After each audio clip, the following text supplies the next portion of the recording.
One piece chapter 1138 आ चुका है। इस वाले चैप्टर में ओडा सेंसेई ने लिटरली एक बॉम्ब ड्रॉप किया है। I mean, look at this panel, इसके अंदर कितने सारे इन्फॉर्मेशन है। वर्ल्ड सेंचुरी के बारे में, निका के बारे में, जॉय बॉय के बारे में, इमू के बारे में। इस डबल स्प्रेड पैनल को पूरी तरीके से ब्रेक डाउन करेंगे। साथ में ये कंफर्म हो चुका है कि शंक्स का बड़ा ट्विन ब्रदर है Shamrock and Shamrock is damn powerful. साथ में उसकी स्वॉर्ड की जो पावर है वो डेविल फ्रूट की पावर नहीं है। तो हाँ, हाईलाइट को मारो गोली चैप्टर में बढ़ते हैं। चैप्टर के कवर में हुस जो अपने हाइड आउट में मजे कर रहा है, लेकिन यामातो ने उसे ढूंढ लिया है। उसके बाद हम लोकी को देखते हैं जिसको बुरी तरह से पीटा है शैमरॉक एंड गुनको ने। जहाँ पे लोकी पूछता है तू सच में तो रेड है नहीं है ना, क्योंकि तुम दोनों एकदम एक जैसे लगते हो। उसके बाद फाइनली शैमरॉक रिवील करता है कि रेड हेयर शंक्स उसका यंगर ट्विन ब्रदर है जो उससे सेपरेट हो गया था एक टाइम में, एंड वो टाइम ऑब्वियसली गॉडवेल इंसिडेंट का टाइम है। उसके बाद शैमरॉक बोलता है शंक्स होली लैंड रिटर्न हुआ था, लेकिन उसने अपने फिल्थी वर्ल्ड में ही जाना सही समझा। फिल्थी वर्ल्ड मतलब वही पायरेट वाला वर्ल्ड, जिसकी वजह से फिर से वही बात आ जाती है कि गोरोसे से मिलने शंक्स आया था या फिर शैमरॉक। देखो, मुझे लगता है गोरोसे से मिलने शैमरॉक ही आया था। शंक्स प्रोबेबली बहुत पहले आया था एंड उसके बाद ही वो चला गया। ये मेरा थॉट है, तुम अपना थॉट कमेंट में बता देना। अब शैमरॉक को या फिर शंक्स दोनों भाई को पेलने वाला है लोकी, क्योंकि दोनों की वजह से उसका जीना हराम हो गया है।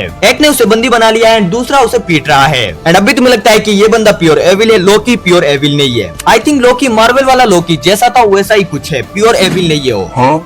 अब लोकी की बातें सुन के शैमरॉक बोलता है तू साले मुझे धमका रहा है, जिसके ऊपर गुनको बोलती है अरे कमांडर शांत रहे, ये इन्फीरियर लोग हैं। शैमरॉक बोलता है कितना एनोइंग है तू, तुझे मारने के लिए मुझे मेरे हाथ गंदे करने नहीं पड़ेंगे। वही typical celestial dragon superior complex वाला वाइब। शैमरॉक अपना स्वॉर्ड बाहर करके बोलता है सेरबेरोस। हम देखते हैं शैमरॉक के स्वॉर्ड से एक 3 हेड वाला सेरबेरोस बाहर आता है एंड बहुत लोग बोल रहे हैं कि ये डेविल फ्रूट का पावर है, लेकिन अगर तुम देखोगे तो इस सेरबेरोस के साइड में एक ब्लैक क्लाउड टाइप कुछ है एंड ये सेम चीज हमने गोरोसे के योकाई फॉर्म में देखा था। तो मैं भी ये इमू सामा के डेविल फ्रूट का कुछ पावर है एंड मैं तुम्हें बता देता हूँ कि ये सेरबेरोस हेल का गार्ड है। उसके बाद हम देखते हैं इन सेरबेरोस के मुंह से स्वॉर्ड आता है, जिसको देखकर लोकी बोलता है ये क्या चीज है बे, जिसके ऊपर शैमरॉक बोलता है ये मेरा स्वॉर्ड है। उसके बाद हम देखते हैं वो क्रिएचर स्वॉर्ड से बाहर आ जाता है एंड स्वॉर्ड नॉर्मल हो जाता है एंड शैमरॉक उस सेरबेरोस को बोलता है लोकी के ऊपर अटैक करने के लिए। साथ में वो लोग गुनको के बैंडेज वाले बर्ड में जाने के समय शैमरॉक लोकी को बोलता है अगर तू यहाँ पे बच गया तो आ जाना मेरे पास, मैं तुझसे फाइट करूंगा। एंड वो दोनों चले जाते हैं एंड शैमरॉक बोलता है वॉरियर्स का कंट्रोल लेना डिफिकल्ट होगा, पहले उनके बच्चों को कंट्रोल करते हैं एंड इस चीज के लिए वो लोग और एक होली नाइट को बुलाने वाले हैं। तो हाँ, यहाँ पे और एक होली नाइट आ रहा है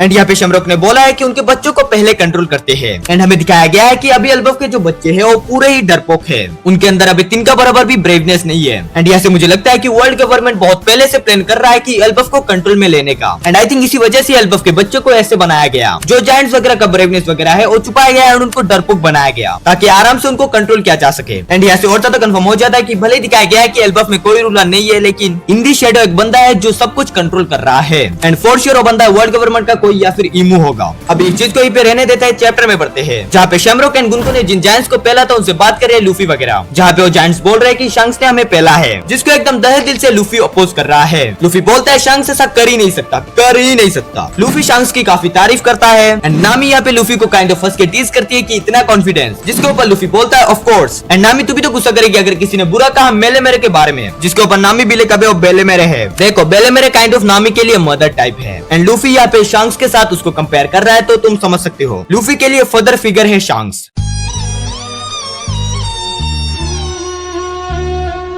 उसके बाद वो जायंट्स बोलते हैं लेकिन वो दोनों एकदम सेम थे, हो सकता है वो शंक्स का ब्रदर है, जिसके ऊपर लूफी बोलता है मैंने शंक्स से कभी पूछा नहीं उसके फैमिली के बारे में, साथ में वो पायरेट के शिप में भरा हुआ है, रोजर एंड रेली उसके फैमिली है and all the Roger crew except for बगी। भाई लूफी बगी को हेट करता है एंड यहाँ पे जब लूफी रोजर क्रू का मेंशन करता है तब इस बंदे को दिखाया जाता है एंड ये वही सेम बंदा है जो कवर में था एंड ये फ्रंट डोर में एकदम आ चुका है, नेक्स्ट चैप्टर में हमें रिवील हो जाएगा। तो हाँ, इस चीज के ऊपर ज्यादा दिमाग नहीं लगाते हैं, बाकी कमेंट में तुम बताओ ये कौन है। उसके बाद हम फ्रैंकी के साइड में आते हैं जो ट्रेजर ट्री आदम ट्री को एक्सप्लोर कर रहा है एंड उसके बाद ही फ्रैंकी की नजर एक म्यूरल पे जाती है, जिसके ऊपर रिप्ली बोलती है ये एंशिएंट टाइम के चिल्ड्रन ने उस टाइम पे बनाया था, जिसकी वजह से अभी ये कल्चरल हेरिटेज बन चुका है। साथ में वो बोलती है जो पेंटिंग को मे भी 800 या फिर 900 साल के बीच में बनाया गया है, जो सुनकर ही फ्रैंकी बोलता है इसका मतलब ये वर्ल्ड सेंचुरी से है। फ्रैंकी बोलता है इसे हमें रॉबिन को दिखाना चाहिए। उसके बाद ही हम रॉबिन को देखते हैं जहाँ पे साउल रॉबिन को वही हार्ले टेक्स्ट बुक दे रहा है एंड ये हार्ले बुक अभी कुक करने वाला है एंड इस बुक में 3 चैप्टर है जो अलग अलग वर्ल्ड को रिप्रेजेंट करते हैं। एंड हाँ, यहाँ पे वर्ल्ड मतलब कोई प्लेनेट नहीं, टाइमलाइन के बारे में बताया जा रहा है। 3 अलग अलग टाइमलाइन। पहला टाइमलाइन सन गॉड निका का, दूसरा टाइमलाइन जॉय बॉय का, एंड तीसरा अभी हम विटनेस कर रहे हैं लूफी का। एंड उसके बाद ही हम एक डबल स्प्रेड पेज देखते हैं। एंड इस पेंटिंग के अंदर इतने सारे इन्फॉर्मेशन है कि आई कांट टेक इट। इस पेंटिंग को अभी टोटली कंप्रहेंड करना नियरली इम्पॉसिबल है। लेकिन एक चीज एकदम श्योर है कि यहाँ पे जॉय बॉय एंड निका का टाइमलाइन दिखाया जा रहा है। इस पेंटिंग के मिडिल में आदम ट्री है जो दोनों वर्ल्ड को डिवाइड कर रहा है। एंड आई थिंक लेफ्ट वाला पेंटिंग वर्ल्ड 1 को रिप्रेजेंट कर रहा है एंड राइट वाला पेंटिंग वर्ल्ड 2 को। बाकी एक चीज तुमने नोटिस किया है कि तुमने अभी तक वीडियो को लाइक नहीं किया है एंड चैनल को सब्सक्राइब नहीं किया है, तो वीडियो को लाइक करो एंड चैनल को सब्सक्राइब करो। एंड अभी हम इस एब्सोल्यूट पेंटिंग को कंप्रहेंड करने की कोशिश करते हैं। तो यहाँ पे रॉबिन जो वर्ल्ड 1 का जो इंट्रोडक्शन या फिर वर्स बोलती है वो ये है कि there was fire upon the earth, humanity succumbed to desire and touched the forbidden sun. And अगर हम इस वर्स को इस पेंटिंग के लेफ्ट साइड से कनेक्ट करें, कुछ लोग मदर फ्लेम को ले जा रहे हैं एंड सिटी को पावर दे रहे हैं। एंड ये सिटी बहुत ही हाईटेक एंड एडवांस लग रही है। एंड ये जो लोग जो इस फ्लेम को ले जा रहे हो मे बी स्लेव है। उसके बाद वर्ल्ड 1 का जो नेक्स्ट वर्स है, the slaves made a wish and the god of the sun appeared but the god of the earth became enraged. And यहाँ पे पेंटिंग में हम देख पा रहे हैं कि कुछ स्लेव्स प्रे कर रहे हैं जिसकी वजह से सन गॉड निका अपीयर होता है। उसके बाद की जो वर्स है वो है कि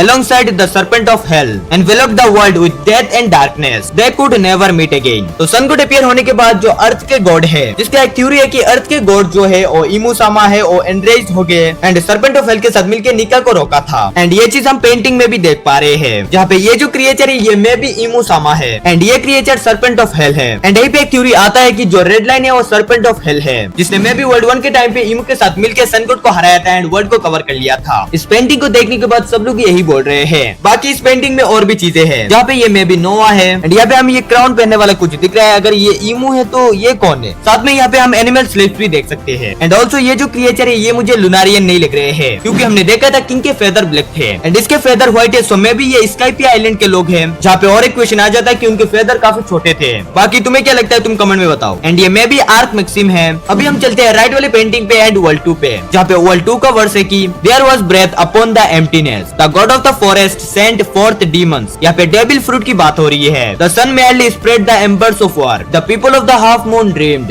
The people of the moon dreamed. Humanity killed the sun and then ascended to the divinity. The god of the sea became enraged. They could never meet again. इस बार भी मिलन नहीं हुआ। तो यहाँ पे बोला जा रहा है कि फॉरेस्ट गॉड ने डेविल फ्रूट दिया ह्यूमैनिटी को एंड जॉय बॉय मतलब सन गॉड ने एक वार छेड़ दिया। जहाँ पे जो people of the half moon है वो मे बी डी क्लैन के लोग हैं एंड जो फुल मून के पीपल है वो कोई और है। मे बी वो लोग जो बाकी 20 किंगडम है वो लोग है। उसके बाद है कि ह्यूमैनिटी किल्ड द सन, मतलब 20 किंगडम ने जॉय बॉय को हरा दिया एंड उसके बाद वो लोग डिवाइनिटी बन गए, मतलब सेलेस्टियल ड्रैगन बन गए। उसके बाद है कि the god of the sea enraged and probably यहाँ पे गॉड ऑफ द सी से भी ईमू को बोला जा रहा है क्योंकि ईमू का उल्टा है उमी एंड उमी का मीनिंग है सी, तो हो सकता है मे बी। एंड इस वाले पेंटिंग में काफी कुछ है जहाँ पे जो ये चीज है ये मे बी ईमू है जिसने सन को पकड़ा हुआ है एंड ये तो साफ साफ दिख रहा है कि जॉय बॉय निका है, ये मे बी प्लूटन है एंड ये यूरेनस है एंड ये जो क्रिएचर है ये लुनारियन है। पहले वाला कंफ्यूजिंग था लेकिन ये नहीं है क्योंकि यहाँ पे साफ साफ दिख रहा है कि इसके ब्लैक फेदर है। जहाँ पे ये अपना एमिट है वो रोबोट, साथ में इस शिप में फ्लैग ऑफ डाउन दिख रहा है जिससे लोग बोल रहे हैं कि इसके सामने जो चीज है वो लिली है। साथ में ये एंशिएंट जायंट है जिसके हाथ में एंशिएंट स्वॉर्ड है एल्बाफ के एंड ये जो लोग है ये मे बी समुराई है एंड इसको देख के लोग र्यूमा बोल रहे हैं। साथ में अपने मिंग्स भी है, तोनतत्ता भी है एंड ये मे बी पोसाइडन है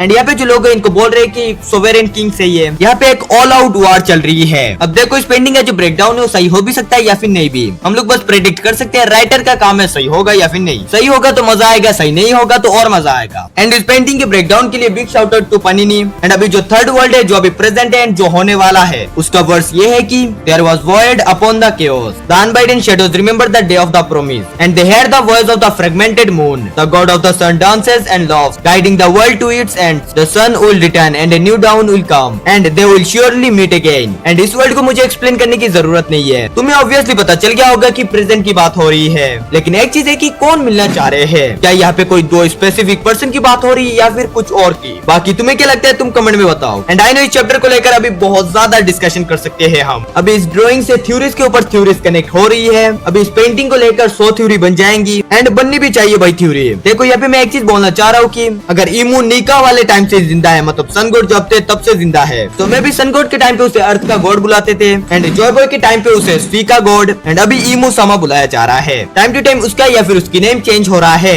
भाई लोग अभी हम इमू को एंशिएंट भी नहीं बोल सकते हैं, इमू सामा ओल्ड एंशिएंट से ऊपर चली गई है। एंड अभी भाई इमू को कैसे हराने वाले हैं अपने लूफी वगैरह। भाई अभी मेरा दिमाग बहुत चीजें सोच रहा है, बहुत सारी चीजें। एंड आई नो तुम भी बहुत सारी चीजें सोच रहे होगे। मैंने तो काफी चीजें वीडियो में बता दिया है, तो तुम कमेंट में बता दो। एंड हाँ, तुम्हारा भाई अब से वन पीस का वीकली चैप्टर कवर करेगा। एंड कितनी पीक चैप्टर के साथ मैंने शुरू किया है, इससे अच्छी शुरुआत हो ही नहीं सकती है। अगर वीडियो यहाँ तक देख रहे हो तो तुम्हारा बहुत ज्यादा शुक्रिया भाई। साथ में वीडियो अच्छी लगी है तो वीडियो को लाइक कर देना यार। एंड ऐसे वीकली वन पीस डिस्कशन के लिए चैनल को सब्सक्राइब कर देना यार। 1K करने के लिए सिर्फ 200 सब्सक्राइबर चाहिए, तो सब्सक्राइब करो यार। नकामाज माता ने।